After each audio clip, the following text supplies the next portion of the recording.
Origin of Mulki and non Mulki issues. ముల్కీస్కి non ముల్కీస్కి మధ్య వాట్స్ ది ఇష్యూ అండ్ ఎక్కడ స్టార్ట్ అయింది. ఫస్ట్ ముల్కీ అంటే ఏంటి, లోకల్. నాన్ ముల్కీ అంటే non local, no that. So ఎప్పుడు స్టార్ట్ అయింది, బహమాని పీరియడ్ అప్పుడు ఈ ఇష్యూస్ అనేది స్టార్ట్ అయింది. బహమాని పీరియడ్ నుంచి ఉంది ఈ ఇష్యూస్. సో బహమాని పీరియడ్లో ఎందుకు ఇష్యూ రేజ్ అయింది, అసలు నాన్ ముల్కీస్ట్ ఎందుకు ఎందుకు జాయిన్ చేసుకోవాల్సి వచ్చింది ఆర్మీలో, లేకపోతే ప్రైమ్ మినిస్టర్ లాగా, అసలు who are this non Mulkis actually. So so డెక్కన్లో డిఫరెంట్ మైగ్రేటర్స్ ఉంటారు. ఒకరు ఇక్కడి నుంచి వచ్చిన వాళ్ళు, ఒకరు ఇక్కడి నుంచి వచ్చిన వాళ్ళు. సో ఇక్కడి నుంచి అంటే ఏంటి, ఇక్కడ మన ఇండియా నుంచి వచ్చిన వాళ్ళు, నార్త్ ఇండియా నుంచి వచ్చిన వాళ్ళు. అండ్ ఇక్కడ నుంచి వచ్చిన వాళ్ళు అంటే ఇరాక్, ఇరాన్, ఈ దేశం నుంచి వచ్చిన వాళ్ళు. సో ఇరాన్ నుంచి వచ్చిన వాళ్ళని call them as Afaqis. Okay. And ఇక్కడ నుంచి వచ్చిన వాళ్ళు call them as Deccanis. So అంటే ఇది ఏజెస్ క్రితం ఆల్రెడీ అందరు సెటిలర్స్ ఉన్నారు. సో ఇప్పుడు హైదరాబాద్లో ఉండేటోళ్ళు దే ఆర్ డెక్కనీస్, అండ్ ఎవరైనా బయట నుంచి వస్తే Afaqis, simple. So you know locals, non locals తెలుసు. లోకల్ ముస్లిమ్స్ యాక్చువల్లీ వీళ్ళు ఎక్కడి నుంచి వచ్చిన వీళ్ళు they came from the Khilji తుగ్లకప్పుడు నార్త్ ఇండియా నుంచి వచ్చింది. నాన్ లోకల్ ముస్లిమ్స్ అంటే వేరే దేశం నుంచి ఎక్కడి నుంచి వచ్చింది, ఇరాన్ నుంచి వచ్చింది. అంటే లోకల్స్ ఇప్పుడు హైదరాబాద్కి లోకల్స్కి సున్నీ ఇస్తారు. సో అందుకు అట్లా వాళ్ళు సున్నీస్ అని మనం గుర్తుపెట్టుకోవచ్చు, locals. Okay. And next non locals Shia, 2 sects ఉంటాయి ముస్లిమ్స్. ఒకటి అంటే పెద్దవి, ఒకటి షియా సెక్ట్, ఒకటి సున్నీ సెక్ట్. షియా సెక్ట్ అంటే ఏదో ఉంటుంది, ఇప్పుడు వాళ్ళ ప్రాఫిట్స్ ఉంటారు 1, 2, 3, 4 అని. ఫస్ట్ త్రీ ప్రాఫిట్స్ని పూజించేటోళ్ళని సున్నీ సెక్ట్ అంటారు. లాస్ట్ వాళ్ళని షియా సెక్ట్ అంటారు. Okay. So actually what happened is Bahmani king Ahmad Shah III. So Ahmad Shah III ఎవరిని అపాయింట్ చేస్తాడో పిఎం లాగా మహమ్మద్ గవాన్ని అపాయింట్ చేస్తాడు. గవాన్ పర్సన్ అఫాకి. సో ఈ గవాన్ని అపాయింట్ చేసినప్పుడు ఇక ప్రజలలో ఆబ్వియస్లీ వ్యతిరేకత ఉంటుంది. ఎందుకు ఒక బయట అపాయింట్ చేస్తున్నాడు. అండ్ దీనికి ముందే హసన్ అలీ ఇష్యూలో, so Bahmani Mulki versus non Mulki ఇష్యూలో అఫాకి పిఎం ఎవరు, హసన్ అలీ. ఈయన కూడా, ఈ హసన్ అన్నట్టయినా కూడా నాన్ ముల్కీ. సో ఈ హసన్ అన్నట్టయినా కూడా నాన్ ముల్కీ. సో ఇక్కడ ఇష్యూ ఏమైందంటే, అప్పుడు గుజరాత్కి బహమానికి గొడవ అయినప్పుడు, అదే మీ అమ్మాయి నాన్ ముల్కీ దానికి మేము సపోర్ట్ చేసేది అని ముల్కీస్ అంటే లోకల్స్ ఎవరైతే ఉంటారో వాళ్ళందరూ వారుకోకుండా గుజరాత్ చిత్తు కొట్టుకుంటుంది బహమాని కింగ్డమ్. సో అట్లా ఒక చిన్న ఇష్యూస్ నాన్ లోకల్ వల్ల బహమానీస్ పెద్ద వార్స్ని కోరుకుంటారు. సో అఫాకి పిఎం అని పేరు Hasan, and he fought with Gujarat. Okay. And ఇంకొకటి, ఇప్పుడు ఈ గవాన్కి సంబంధించిన బ్యాక్ స్టోరీ ఏంటిది, Gawan Ahmad Shah III PM and ఈ established Bidar university, that. So Bidar యూనివర్సిటీని నేను ఎస్టాబ్లిష్ చేస్తాడు. అండ్ అక్కడ స్టాఫ్ మొత్తం ఎవరు, అఫాకి వాళ్ళని పెట్టుకున్నారు. అఫాకీస్ అంటే నాన్ లోకల్స్ని పెట్టుకున్నారు. సో అక్కడ గొడవలేని ఎట్ బీదర్ ఫుల్ మంది చంపుకున్నారు. సో అట్లా లాస్ట్కి ఇంకా ఫైనల్గా బహమానీ కింగ్డమ్ మొత్తం కూలిపోయేలాగా అయిపోతుంది. సో అది సెటప్. ఓకే. నెక్స్ట్, సో ఇది బహమానీ కింగ్డమ్లో ఆయన ఇది.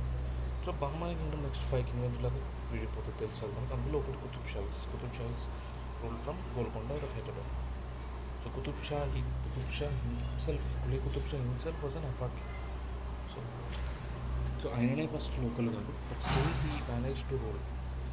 సో ఇక్కడ జనరల్ ఒక మాదన్న ఇష్యూ ఏంటిదంటే 1674లో మాదన్నని చంపిస్తారు. అక్కడ Madanna was PM. So Madanna was also killed. So ఇక్కడ గవాన్ని చంపేస్తారు, మాదన్నని కూడా చంపేస్తారు. సో మాదన్న ఎందుకంటే నాన్ ముల్కీస్, ఇప్పుడు మాదన్న కుతుబ్ షా ఎక్కువ హిందూస్కి ఎక్కువ సపోర్ట్ చేస్తుంటారు కదా. So Madanna himself is a Hindu. So non Mulkis Madanna మీద పగబట్టి మాదన్నని చంపిస్తుంటారు. సో అంటే ఒకవేళ ముల్కీకి సపోర్టివ్ ఉంటే వాళ్ళు నాన్ ముల్కీస్ చంపేసిండ్రు మాదన్నని. సో ఇక్కడ నాన్ ముల్కీనే కాబట్టి ముల్కీస్ చంపేసిండ్రు. సో అది that is called a conflict. Okay. So ఈయన మాత్రం డెక్కన్ నుంచి ఎంకరేజ్ చేసిన Qutub Shahis, Tanisha Tanisha himself appointed two Hindus and locals by names. Akkanna and Madanna. Akkanna was the revenue minister, and Madanna was the prime minister of Qutub Shahs. So ఇక్కడ దాకా problem ఎప్పుడు start అవుతుంది? Afzaluddaula fifth Nizam అప్పుడు problem అనేది start అయింది. So fifth Nizam ఎందుకు start అయింది అంటే indirectly or directly it is because of Salar Jung 1. So Salar Jung 1 వల్ల స్టార్ట్ అవుతుంది. వై సాలార్ జంగ్ 1 అంటే, సో ఇంతకుముందు సాలార్ జంగ్ గురించి మనం తెలుసుకున్నాం. సో అయినా హీ హ్యాస్ టు, అంటే కొన్ని పరిస్థితుల వల్ల సాలార్ జంగ్ కొన్ని రిఫార్మ్స్ చేయాల్సి వస్తుంది. He has to. ఆ రిఫార్మ్స్లో భాగంగా నార్త్ ఇండియన్ కయాస్తీస్ని, ఖత్రీస్ని అండ్ మద్రాస్ ఇంగ్లీష్ మీడియం పీపుల్ని, అలీగఢ్ యూనివర్సిటీ నుంచి పీపుల్ని ఎంప్లాయ్ చేసుకోవాల్సి వచ్చింది. సో ఆయనకి people who helped him are Syed Ahmad Khan and Amin Azam. వీళ్ళిద్దరు, these two are the assistants of Salar Jung played major role in non military employment. So Salar Jung wantedly did that అంటే కాదు, అంటే ఖచ్చితంగా కావాలని నాన్ మిలిటరీ లేకపోతే మినిస్టర్ పెట్టుకున్నది. It was a part of the administrative changes భాగంగా సాలార్ జంగ్ 1 1853లో he got into the PM seat and then he made this changes. And one more reason is, so Nizam 5 అప్పుడు ముల్కీ నాన్ ముల్కీ ఇష్యూస్కి reasons. So first reason is Salar Jung reforms వల్ల దిగుమతి అధికారులు అంటారు వాళ్ళని, ఇంపోర్ట్ ఆఫీసర్స్ అంటారు ఇంగ్లీష్లో, అండ్ తెలుగులో దిగుమతి అధికారులు ఉంటారు. దిగుమతి అధికారులు అంటే ఎగ్జాంపుల్ చెప్తాను. Bilgrami family from Uttar Pradesh. Bilgram and హంపాడు private secretary of Salar Jung 1 అని చదువుతున్నారు ఆయన. Aghornath Chattopadhyay from West Bengal, is the Nizam first principal. And ఇంకొకటి ఏంటిదంటే సిపాయి రివోల్ట్ 1857 తర్వాత ముఘల్స్ అనేది కంప్లీట్లీ స్మాష్ అయిపోయారు. సో వాళ్ళకి జాబ్స్ కానీ ఏది లేకుండా, సో అప్పుడు ఇంకా వేరే ఆప్షన్ లేక అందరు వచ్చి నిజాం దగ్గర కూర్చున్నారు. సో ఇప్పుడు వాళ్ళు ఆల్రెడీ పదవులు కోల్పోయిన వాళ్ళు, అంటే దే ఆల్రెడీ సంథింగ్, అంటే వాళ్ళ జాబ్లు ఉండే దేర్ ఎక్స్పీరియన్స్లో. సో జనరల్గా టెండెన్సీ ఎట్లుంటుంది ఇప్పుడు and especially when Nizam is going through some crisis. So tendency ఎట్లుంటుంది, వీళ్ళనే చేసుకుంటే బాగుంటుంది కదా అంటే they are already experience. So అట్లా ఈ సిపాయి రివోల్ట్ ఒకటి, ఇన్ సాలార్ జంగ్ రిఫార్మ్స్, ఈ రెండింటి వల్ల వేరే వాళ్ళందరూ వచ్చి మన నిజాం స్టేట్లో ఉంటారు. ఇది ఎప్పుడు నిజాం 5 అప్పుడు. సో అట్లా స్టార్ట్ అవుతుంది అన్నమాట. Okay, so fifth Nizam Afzaluddaula అప్పుడు మనకి ఇవన్నీ స్టార్ట్ అయ్యాయి. అండ్ నెక్స్ట్ ఈ రిస్ట్రిక్షన్స్ అంత ఇంపార్టెంట్. ఏమేమి రిస్ట్రిక్షన్స్ పెట్టింది బై సాలార్ జంగ్ 1? సరే, మీరు అపాయింట్ చేయాల్సి వస్తుంది మిమ్మల్ని, బట్ మీకు ఏం టైటిల్స్ ఇవ్వను. టైటిల్స్ అంటే కొంచెం సార్ వీరు అట్లాంటివి ఉంటాయి కదా, సో అట్లాంటి టైటిల్స్ మాత్రం మీకు ఏమి ఇవ్వను. అండ్ మీకు టైటిల్స్ ఉండవు. అండ్ మీకు డైరెక్ట్ నిజాంని కలిసి పర్మిషన్ ఉండదు. డైరెక్ట్ నిజాంని ఎందుకు కలుస్తారు? So you have to take permission before meeting. And నిజమైన మిమ్మల్ని ఆర్మీలో కూడా చేర్చుకోము. ఎందుకు, మీరు ఎంత ప్రతిభ ఉన్నా, how much talented you are, మాకు still we prioritise local people over you అని. అండ్ వీళ్ళ వచ్చుతోనే they wanted Urdu to be replaced as Hyderabad office. అప్పుడు లోకల్స్ ఎక్కువ పర్షియన్ మాట్లాడేటోళ్ళు, హిందీ వాళ్ళు, అండ్ తెలుగు వాళ్ళు తెలుగు మాట్లాడేటోళ్ళు. అయితే పర్షియన్ ఉండాలి, లేకపోతే తెలుగు ఉండాలి. But they ask for Urdu, ఎందుకంటే వాళ్ళకి ఈజీ అవుతుంది కాబట్టి. సో ఇది కూడా వద్దని చెప్పండి.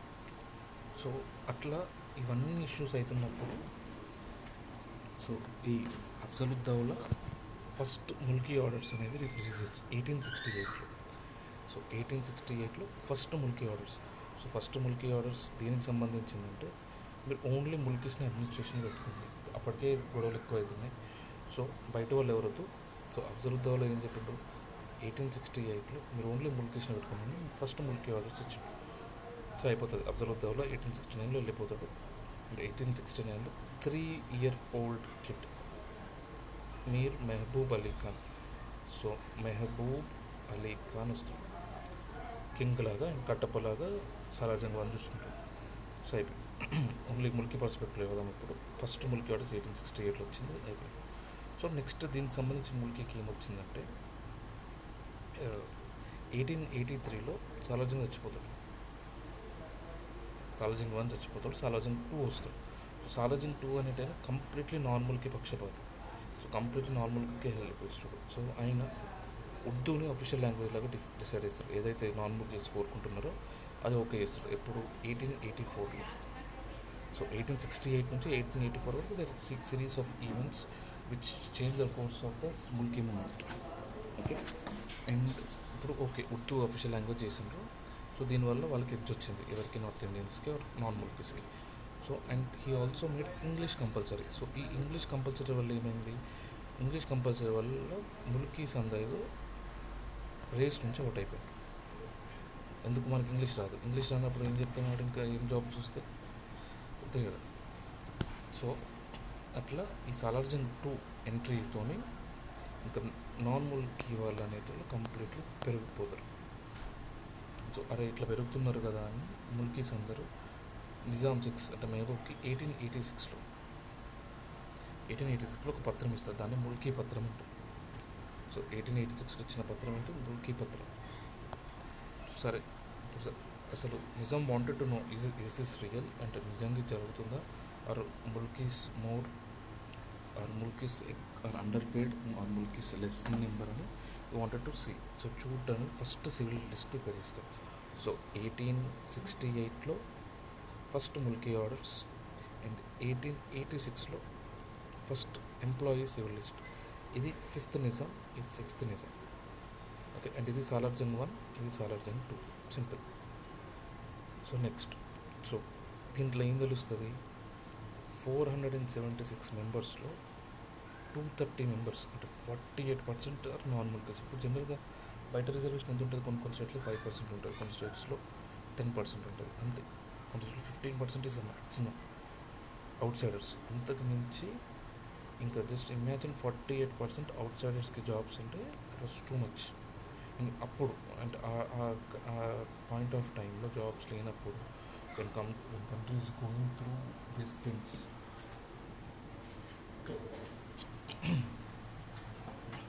so 48% are mulkis, non-mulkis, and 52% are mulkis. And if 48% మీద they spent like 58% salaries, and if 52% mulkis మీద they spent only 42% on salaries. Okay, so 230 members Mulkis ఉంటాడు అప్పుడు ఫస్ట్ సివిల్ లిస్ట్లో. సో సో నిజాంకి అర్థమైపోతుంది this not correct, and then he releases the 1888 gazette. So 1888 gazette first employee civil list తర్వాత release చేస్తారు. So first employee civil list తర్వాత 1888 gazette ఇస్తారు. 1888 gazette ఓన్లో కూడా గుర్తుపెట్టుకోవాలి, 12 నెంబర్ 12, 1888 నెంబర్ 12 మాత్రం గుర్తుపెట్టుకోవాలి. 12 ఎందుకు అన్నారు, 12 years ఉన్న.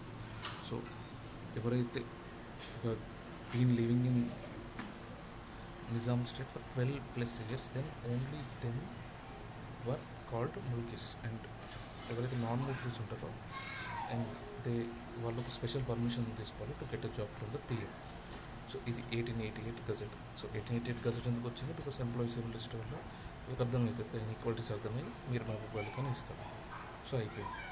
అండ్ ఇక్కడనే ఈ సివిల్ లిస్ట్ ఇది వేసే ముందే మీకు అర్థమైపోయింది, సాలార్జంగ్ 2ని తీసి పారేస్తాం. సాలార్జంగ్ 2 పోయి ఇక్కడ సాలార్జంగ్ 3 వస్తారు. ఇక్కడ ప్రతి ఇక్కడ పోయి ఇక్కడ వచ్చేసరికి ఇంకా సిచ్యువేషన్ వరస్ట్ అయితే తప్ప ఎక్కడ సెట్ కాదు సిచ్యువేషన్.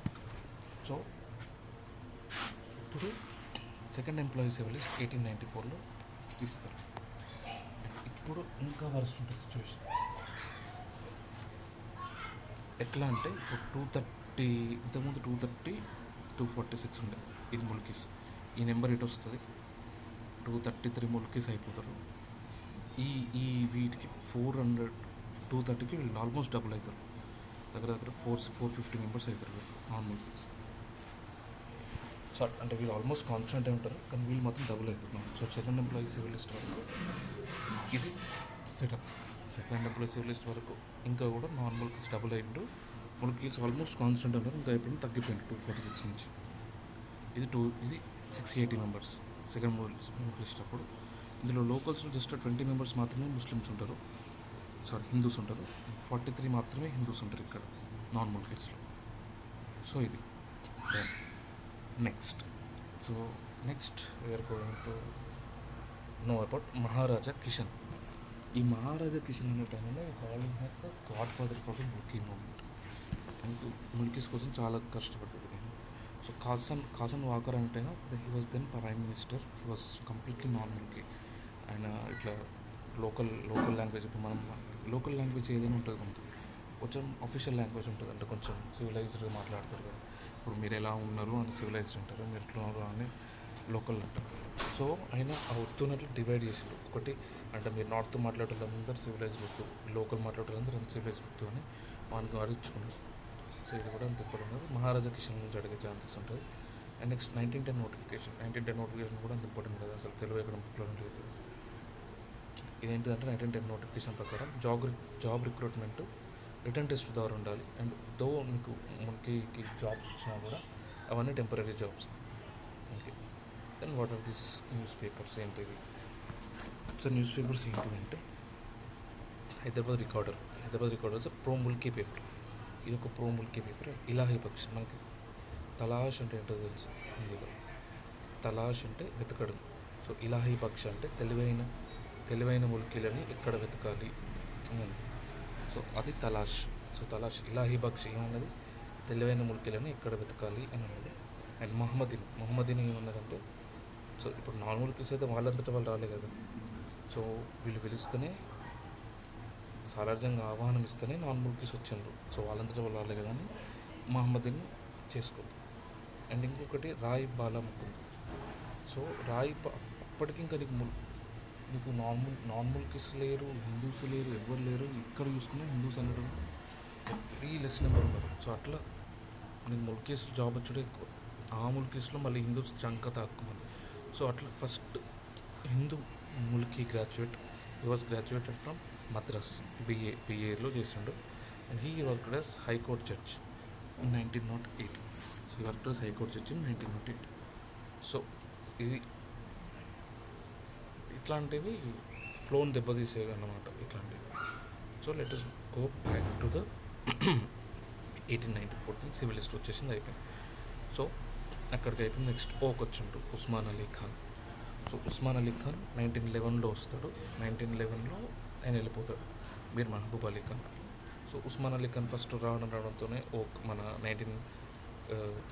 ఎడ్యుకేషన్ కాన్ఫరెన్స్ అది ఒక కమిటీ. ఆ కాన్ఫరెన్స్ ఏం చెప్తుందంటే ఓయూని ఫామ్ చేయమని చెప్తుంది. సో అట్లా ఆయన ఓయూ ఫామ్ చేస్తాడు.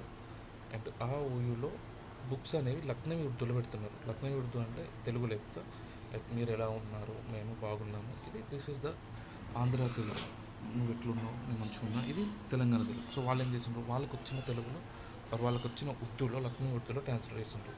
సో అట్లా చదవడానికి డక్కని పీపుల్కి ఇబ్బంది అయ్యేది, డక్కని ఉర్దూ పీపుల్కి. సో అట్లా ఓయూ నుంచి మాత్రం డిగ్రీ గ్రాడ్యుయేట్స్ వచ్చేటోళ్ళు, అంటే డిగ్రీ కంప్లీట్ అయిన గ్రాడ్యుయేట్స్ అంటారు. సో వాళ్ళు గ్రాడ్యుయేట్స్ వచ్చేటోళ్ళు. నిజాం నుంచి చదువుకున్న మాత్రం గవర్నమెంట్ ఆఫీసర్స్ తయారయ్యేటోళ్ళు, ఎందుకంటే ఇంగ్లీష్ వచ్చేటప్పుడు. సో అట్లా next the two things, Deccani nationalism అనేది ఒకటి. సో దక్కని నేషనలిజం అంటే it was started by doctor Zore. అంటే లోకల్ హిందీ ఇవి సేమ్ ఇద్దరు. ఇప్పుడు దక్కని నేషనలిజం అన్నా లక్నవీ నేషనలిజం అన్నా ఒకటే. కానీ దక్కని అనేటోళ్ళు they like from south, Lucknowi అంటారు from north, simple. So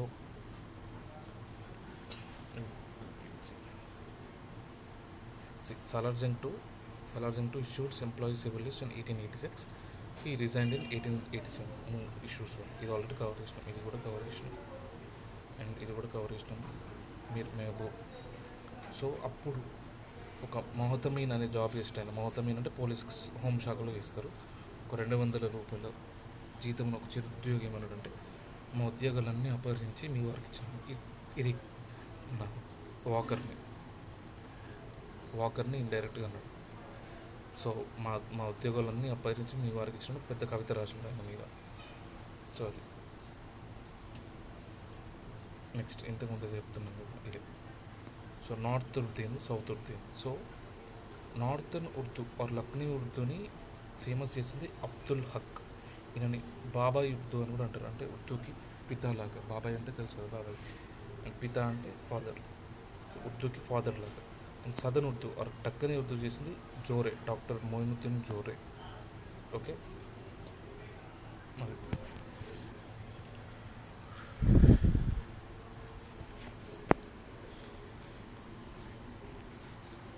and Deccani nationalism అంటే తెలుసు, డాక్టర్ జోరే స్టార్ట్ చేసిండు. అండ్ ఈయన స్టార్ట్ చేసిన ఒక లైబ్రరీ పేరు ఆదాబియాత్ ఈ ఉర్దూ. ఆదాబియాత్ ఈ ఉర్దూ. సో ఆదాబియాత్ ఈ ఉర్దూ లైబ్రరీ ఎవరు స్టార్ట్ చేసిందంటే డాక్టర్ జోరే స్టార్ట్ చేసిండు. అండ్ ఆయన long live Nizam the royal embodiment of Deccan nationalism, ఆయనకైనా ముస్లిం సార్వభౌమాధికారం రైట్. సో ఇది ముస్లిమ్స్ ఇష్యూస్. సో ఆ తర్వాత 19 డిఫరెంట్ ఫర్మాన్స్ జారీ చేసి ముల్కీ ఎవరు నాన్ ముల్కీ ఎవరు ఇవన్నీ చెప్తారు అన్నమాట.